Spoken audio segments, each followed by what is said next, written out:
Nandito tayo ngayon sa palayan ko.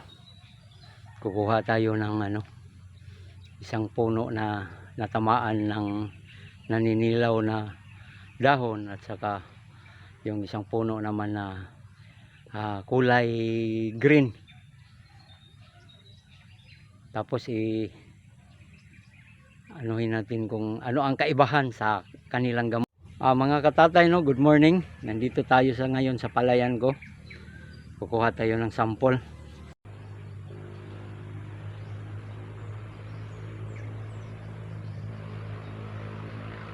Kunin natin to.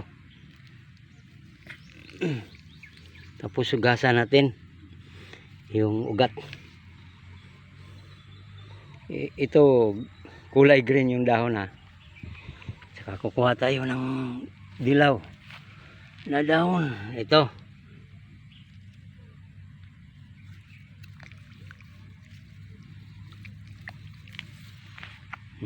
Dali natin, huhugasan natin.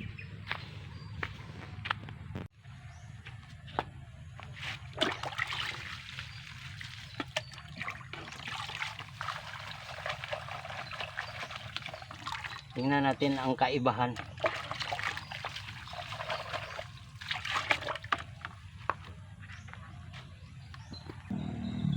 Tingnan natin ang kaibahan. Ito'y naninilaw na dahon ng palay. Tingnan natin yung ugat. Ito ang ugat niya,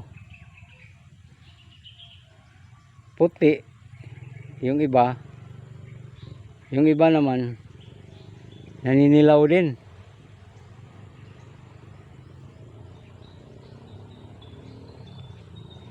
Ito'y naninilaw na dahon, ulitin ko.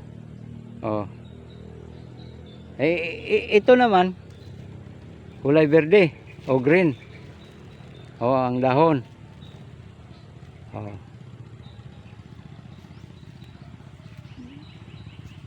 Tingnan natin yung ugat. Yung ugat niya puti lahat. Magkaiba talaga.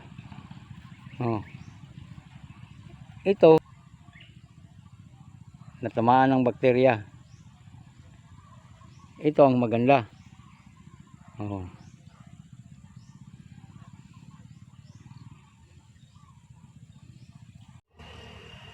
Hanggang dito na lang tayo. Ito si Tatay Sauma, live in the farm.